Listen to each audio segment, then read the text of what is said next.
Flash News, au moment où tu regarderas cette vidéo, ces deux événements seront normalement encore accessibles. D'une part, la promotion exceptionnelle de moins 50% avec le code Black Friday jusqu'à dimanche de la formation L'anatomie des guerriers, comprendre les muscles pour mieux les utiliser. Pour un descriptif complet, je te renvoie à la vidéo en fiche. De l'autre, une conférence vidéo que j'ai réalisée sur les liens entre sport et productivité, accessible gratuitement pendant 48 heures. Sur ce, bon visionnage. On se retrouve aujourd'hui avec Sean Seal, ça se prononce comme ça? C'est bien ça. Ok. Qui est en fait préparateur physique dans la région de Genève, mais aussi un petit peu en ligne, etc. Tu pourras faire ta pub, il n'y a pas de souci. et que j'ai invité à la salle de Jenna Ekulli, ici, et qui a accepté de faire la route pour qu'on se retrouve pour travailler en fait avec sa spécialité. Enfin, c'est pas uniquement ça qu'il fait, mais en tout cas c'est moi par ça que je l'ai connu et ce qui m'intéresse je trouve aujourd'hui parce que c'est pas souvent présenté, c'est-à-dire travailler avec des capteurs, des choses un petit peu plus précises que ce qu'on peut faire habituellement, juste des tests de terrain, avec notamment des capteurs Moxy et le VO2 Master, c'est ça. On va faire probablement un test de VO2 Max, enfin on en a discuté un petit peu avant, donc pourquoi je dis probablement, on va faire un test de VO2 Max et on va un petit peu discuter de l'entraînement en fait en endurance, des spécificités, des choses comme ça. Il va nous expliquer tout de toute façon et voilà, je l'ai un petit peu introduit, mais je vais le laisser se présenter pour qu'il explique plus en détail ce qu'il fait et comment lui il se définit. Je m'appelle Sean, comme a dit Gaïs, je suis coach sportif, préparateur physique. J'anime aussi mon podcast. D'ailleurs, je t'ai reçu sur le podcast. Pour ceux qui n'ont pas regardé, allez checker le podcast avec Gaïs. Et puis à mes heures perdues, je fais un petit peu de testing physiologique, testing de performance. J'ai encore plein de choses à apprendre dans ce domaine-là, mais c'est à mon avis un domaine qui est extrêmement intéressant à explorer du fait qu'on a maintenant accès à ces différents outils pour prendre différentes mesures pendant les efforts, pour peut-être, comme tu as dit, aller un petit peu plus en détail que ce qu'on pourrait faire sur juste un test normal avec un capteur de fréquence cardiaque par exemple. Et donc c'est ce qu'on va faire aujourd'hui. Par quoi on va commencer? Qu'est-ce qu'on va faire? Pourquoi est-ce qu'on fait cette chose-là dans cet ordre-là? Explique juste un petit peu et puis après on va démarrer. Hein. Ouais, super. Alors pour commencer, on va faire un test de spirométrie. Donc tu vas souffler dans un petit appareil, ce qui va nous donner en gros ta capacité pulmonaire. Et c'est une référence à avoir quand on fait le test de VO2 ensuite, parce que suivant la place que tu as dans tes poumons en gros, et comment tu expires aussi, donc la place, le volume et la puissance expiratoire, on peut comparer ensuite les valeurs qu'on mesure pendant l'effort à ce que toi tu as comme capacité en se disant voilà, est-ce que tu exploites vraiment ta capacité à ton plein potentiel ou est-ce que on pourrait faire en sorte que tu peut-être ventiles un petit peu plus parce que tu as la place donc tu devrais pouvoir le faire. Ensuite on ira trouver un bon vélo et on va faire ce test par palier incrémenté. Les tests en général de VO2 max ils se font sur des paliers d'une minute ou de 2 minutes, ce qui est assez court. On va faire une version un petit peu modifiée aujourd'hui, donc on va faire des paliers de 3 minutes. La raison étant qu'avec les Moxy, donc qui sont des capteurs qui permettent de voir l'équilibre entre l'apport et l'utilisation de l'oxygène dans les capillaires sanguins, dans le muscle directement, pour voir en fait ces dynamiques-là, il faut se donner un petit peu plus de temps. Donc 3 minutes, c'est un bon compromis entre des paliers de 2 minutes qui sont courts et des paliers de 4 minutes qui commencent à être très très longs, sauf si tu es un cycliste où tu fais beaucoup de volume dans la semaine. Là, tu pourrais tolérer un test avec des 4 minutes qui t'amène à un bon 40 minutes de test progressif en continu, ce qui est dur. Donc voilà, 3 minutes par palier. Ensuite, on enlève tout, on collecte les données, on les met sur ordinateur, on regarde les graphiques et puis on va essayer de tirer quelques conclusions de tout ça. Ouais, ok. Bon, faut que tu saches aussi un truc, comme j'ai aucun équilibre sur un vélo, très mauvais en vélo, je suis asthmatique en plus, ça va être bien. Ça va être bien. C'est un bon point de départ. Non mais je me trouve pas d'excuses, hein. Si je suis mauvais, hein. C'est tout. Il n'y a pas de... Voilà, ok. Et ouais, alors commençons le test de Spiro, je pense qu'on peut le faire ici. Ouais, on peut tout faire ici. Donc on va sortir tout ça.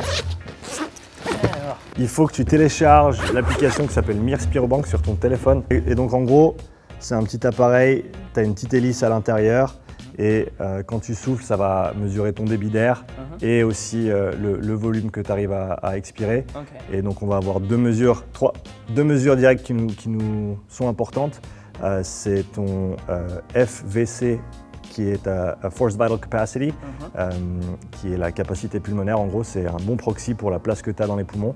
Et après, le FEV1 en anglais, qui est le VEMS 1, si je ne me trompe pas, en français, qui est le volume expiratoire forcé en 1 seconde. Okay. Donc en gros, tu vas expirer pendant 6 secondes, et le volume qui sort dans la première seconde, qui devrait normalement être aux alentours des 80-85%, c'est un bon proxy pour ta puissance expiratoire. Et ensuite, on regarde aussi le ratio entre ces deux valeurs, donc le volume total par rapport à, ou ta puissance expiratoire par rapport à ton volume total, et on a un certain ratio, comme je t'ai dit avant, 80-85% qu'on veut atteindre. Si on a une déficience dans un sens ou dans l'autre, eh ben on peut se dire que, et par rapport à des données normatives de ta démographique, on va pouvoir se dire, ben voilà, il a peut-être un déficit de volume, ou il a un déficit expiratoire, ou peut-être les deux. Déjà, ça nous donne des pistes de travail. C'est marrant parce que là, je vois dans l'application, on me demande si je suis caucasien, afro-américain, asiatique du Nord, asiatique du Sud. C'est intéressant. C'est pour croiser ça, du coup, comme tu dis, avec le profil des données, etc. Exactement. Donc, dans l'application, ils ont déjà, si tu veux, le référencement de toutes les données normatives pour les différentes démographiques. Ouais. Et tes données à toi vont être comparées à ta démographique pour voir en fait où tu te situes par rapport à la norme. En sachant que pour des gens qui sont entraînés en termes d'endurance, on devrait avoir des valeurs qui sont un petit peu plus hautes que le 100% théorique. Ouais. Mais donc on verra. Et tu as parlé d'asthme, donc ça peut avoir un impact dessus aussi. Je vais pas m'en servir comme excuse, ça fait quand même un petit moment que j'ai pas fait de crise. Donc en vrai, j'en faisais plutôt quand j'étais enfant. Bon, j'ai fait genre 2 semaines à l'hôpital quand même, tu vois, donc c'était quand même pas rien. Mais et puis j'en ai fait. Pas de crise pendant le test alors du coup. Probablement pas, mais à l'effort, ça m'est déjà arrivé d'en faire sur le 3x500 au bac, tu vois, par exemple. Mais bon, j'ai quand même fait genre le meilleur temps de toute la journée. Donc, même si j'ai fait de l'asthme à l'effort, ça m'a pas empêché de perfer, donc faut pas déconner. Ouais. Et c'est marrant parce que caucasien, je veux bien, d'accord, mais je suis quand même à moitié arabe, et il n'y a pas. Les gens n'ont plein de cul des arabes. Est-ce qu'on est obligé du coup de dire que je fais 1m45 ou Ouais, t'es obligé, t'as pas le choix. Alors tu le tiens comme ça, tu mets pas tes doigts devant la sortie, ok. Tu mets tes dents autour du truc en papier, tu fermes la bouche autour, ok. Tu vas inspirer complètement, le plus profondément possible. Ensuite, tu vas expirer le plus fort et le plus profondément possible. Plus fort, plus vite, tu veux dire? Plus fort, plus vite, en sachant que tu vas expirer la majorité de l'air dans la première seconde. Ouais. Donc les 5 dernières secondes, quand tu expires, tu vas avoir l'impression que tu n'as plus rien, mais tu continues. Ok. Et tu continues jusqu'à ce que je dise 6. Quand j'arrive à 6, je vais compter. Quand j'arrive à 6, tu réinspires le plus fort possible. Donc, toujours dans le truc? Toujours dans le truc. Ça va faire un essai et on va en faire plusieurs. Et on en fera 3 pour qu'on ait des bonnes mesures, qu'on puisse les reproduire. Il y a toujours 1 ou 2 essais d'apprentissage au début, donc t'en fais pas pour comment ça se passe à ce niveau-là. Expire le plus fort possible. 2, 3, 4, 5, 6, inspire et stop. Donc là on a déjà quelques valeurs, le CVF qui est donc ton volume pulmonaire total, ok. Et on a le VEMS 1 comme mentionné avant, qui est donc de ces 4 litres 6, qu'est-ce que tu as pu expirer dans la première seconde. On a un ratio ici à 78, on verra après ce que ça veut dire. Là tu vois la courbe par rapport aux normes qu'on recherche. Donc, ce qu'on pourrait dire là pour ton prochain essai, c'est essayer d'expirer plus fort, plus vite, surtout sur le démarrage, plus explosif, plus intensif là-dessus. Et après, tu continues à expirer comme tu l'as fait avant. Expire à fond. 2, 3, 4, 5 et inspire. Bien. On verra bien celui-là. Voilà, 4 litres 8, donc on est allé un peu plus haut en volume total. Et si on regarde au niveau des courbes, on est un petit peu plus haut, c'est le vert qu'on vient de faire ici. Donc tu vois un meilleur pic au départ, tu es un petit peu plus haut sur cette moyenne-là. On est assez proche du premier, donc on va en refaire un troisième. Et si on arrive dans les mêmes eaux-là, on va considérer que ça va être nos 3 essais de test. Donc là, en gros, on a ta fiche de résultats qui sort de l'application. On a tes infos ici, on a degré de qualité du test A, donc le test était bien effectué. Tu as le volume ici et la durée dans le temps, donc tu vois que la majorité du volume a été expiré au début, donc ça c'est normal. Ensuite on a les courbes ici par rapport à la norme, donc ça par rapport au débit en haut ici et au temps. Et là ensuite on va avoir tes valeurs, donc CVF qui est donc l'équivalent en anglais c'est FVC, qui est la capacité pulmonaire, donc tu es à 4 litres 8, donc tu es presque à 5 litres. Théorique pour ta démographique est à 4 litres 9 à peu près, donc tu es juste en dessous. Le VEMS 1, donc le FEV1 en anglais, tu es à 3 litres 6. Théorique 4 litres, donc là on voit que tu es un petit peu en dessous. Et ce qui fait que quand on regarde le ratio ici, le VEMS sur le CVF, tu es à 76%, 76% pour l'audience française, et le théorique à 84%. Donc là, on est un petit peu en dessous, on est à 90%. Okay, donc là, ce que ça nous indique de prime abord, c'est qu'au niveau volume, c'est bon, tu es dans les normes. Par contre, au niveau expiratoire, c'est possible que tu aies une petite limitation ou un petit déficit par rapport à ce que tu pourrais avoir. Et donc déjà, ça, c'est une chose qui pourrait être adressée par de l'entraînement expiratoire très simple. Il y a des petits outils qu'on peut acheter. Il y a tu parlais avant, il y a le Spiro Tiger, il y a le P100 qui sont des outils qui sont assez conséquents et qui coûtent assez cher. Mais il y a des petits outils de résistance, notamment qui s'appelle The Breather, qui est à peu près comme ça, qui coûte une 50aine de francs. Et tu as juste deux petites molettes pour la résistance inspiratoire et expiratoire. Et ça, c'est suffisant pour, dans un cas comme ça, où on veut travailler sur la puissance expiratoire. C'est assez commun d'être limité à ce niveau-là aussi pour des gens qui ont de l'asthme. Donc ça se tient aussi. Mais en gros, ce qu'on veut, c'est que tu puisses expirer plus vite. Pourquoi c'est important? Parce que dans des efforts de haute intensité, en général, ce qui manque, c'est pas l'oxygène, mais c'est le fait que le CO2 s'accumule dans l'organisme et on n'arrive pas à l'expirer assez vite. Et le fait d'avoir trop de CO2 dans le système, c'est pas très bon au niveau homéostasie. Et donc, on veut vraiment pouvoir expirer. Et ça, c'est peut-être une des choses que les gens comprennent pas par rapport à cet aspect respiratoire, c'est que quand tu fais des efforts de haute intensité, il faut que tu sois bon à expirer. Donc ça, c'est déjà une piste de travail pour ton entraînement plus tard. Donc ça, c'est le VO2 Master. Donc c'est ce que tu retrouves normalement dans un labo pour faire tout ce qui est des tests métaboliques. Le seul défaut de cet appareil à l'heure actuelle, c'est qu'il n'a pas encore le capteur de CO2. Ils ont un capteur d'oxygène, mais pas un capteur de CO2. Donc ça ne va pas être aussi précis que ce que tu peux faire en labo. Par contre, ça veut dire que tu peux le faire n'importe où, ce qui est assez avantageux quand même. Et en gros, les ingénieurs qui l'ont créé, ils utilisent, si tu veux, des règles de physique de base, l'effet Venturi, des choses comme ça, pour pouvoir calculer avec chaque respiration ce qui se passe au niveau du volume. Et pour le capteur d'oxygène, c'est assez simple. Tu as à peu près 21% d'oxygène dans l'air. Et suivant ce que tu expires, on sait ce que tu as utilisé entre les deux. Et après, en faisant les calculs, la machine, elle peut te dire exactement combien tu utilises, à quelle vitesse, etc. Mais c'est juste légèrement trop serré. Mais c'est normal, hein, j'ai une grosse tête, à défaut d'avoir des gros muscles. Pas tout avoir. Ce qui est intéressant avec le CO2, c'est que tu commences à voir au niveau des substrats, qu'est-ce que tu utilises à quelle intensité. Donc ça c'est intéressant. Si tu veux avoir une vue très précise au niveau des seuils, là ça se passe aussi avec le CO2.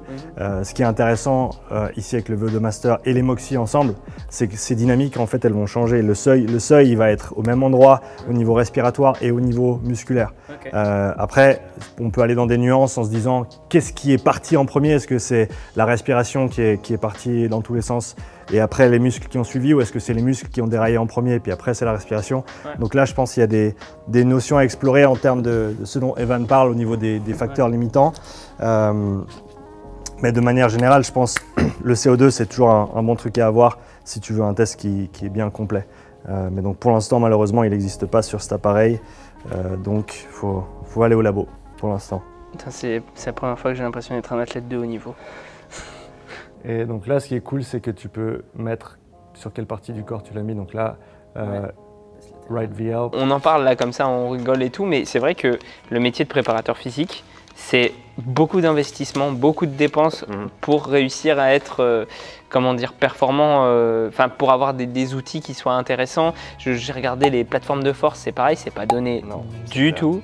Un truc que je peux conseiller à tout le monde, si jamais vous avez envie de vous y mettre et que vous avez un petit peu de talent en code et des trucs comme ça, il y a pas mal de ressources, des capteurs, c'est pas très cher en fait, le capteur en lui-même. C'est plutôt le software qui est autour, qui est difficile à faire. Et c'est ça qui manque à l'heure actuelle avec le Moxy.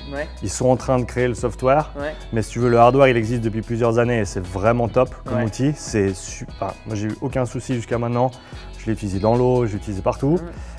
Mais tu n'as pas la plateforme derrière. C'est un peu comme les GPS il y a 20 ans, où tu as ton GPS, tu as tes données GPS, mais tu sais pas trop quoi faire avec. Donc c'est un petit peu le même cas de figure ici. C'est de mieux en mieux parce que ça se développe et ils sont en train de créer le software à l'heure actuelle. Mais voilà, faut encore avoir l'envie d'aller créer un graphique derrière, de comprendre l'interprétation, d'aller lire des papiers pour comprendre ce que tu vois pas et qu'est-ce que tu peux en faire. Donc je pense que c'est une des raisons pour lesquelles c'est pas encore démocratisé comme outil, c'est parce que l'interprétation derrière elle n'est pas encore facile. Avant le Portamon qui était un peu le prédécesseur au Moxie, tu en avais pour 15 000 balles l'unité. Tu vois, et Moxie, ils ont réussi à faire un truc à moins de 1000. Ouais, moins de 1000, c'est ça. Ouais. 800 si je me trompe pas. Ouais. C'est un peu comme le VO2 Master aussi, qui, tu vas dans un labo, alors certes c'est pas le même degré de précision, etc. Mais tu en as pour 35 000 balles pour une bonne unité comme ça. Et là, ils ont réduit le prix par 7. Donc je pense que c'est qu'une histoire de temps pour que ces outils se démocratisent et soient plus accessible à tout le monde. Alors ouais, la partie qui est grosse, c'est le light shield, c'est l'écran en fait qui fait en sorte que la lumière elle revienne dans le capteur et puis qu'elle se diffuse pas, ou surtout qu'il n'y ait pas de lumière de l'extérieur qui vienne gêner le signal. Je me sens un petit peu comme un gladiateur des temps modernes, ou alors un mec, tu sais, en phase terminale d'une maladie avec plein de capteurs partout. C'est selon.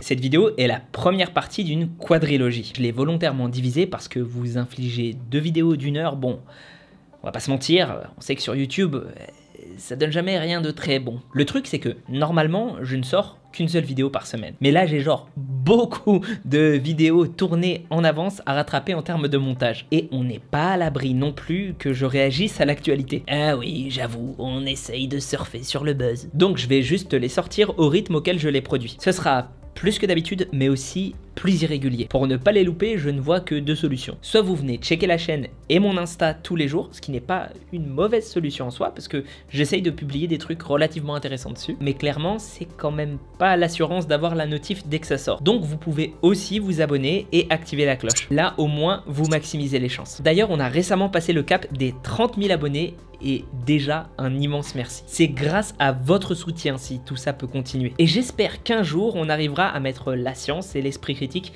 un peu plus au cœur du feed game. En tout cas, si ça devient un petit peu plus possible, c'est parce que vous êtes là. Je vais mettre en place une vidéo un petit peu spéciale, comme disent les vrais youtubeurs, pour fêter ça. Je vous tiens au courant soit ici, soit sur Twitch, où je live régulièrement. Et sur ce, prends soin de toi, et à la prochaine.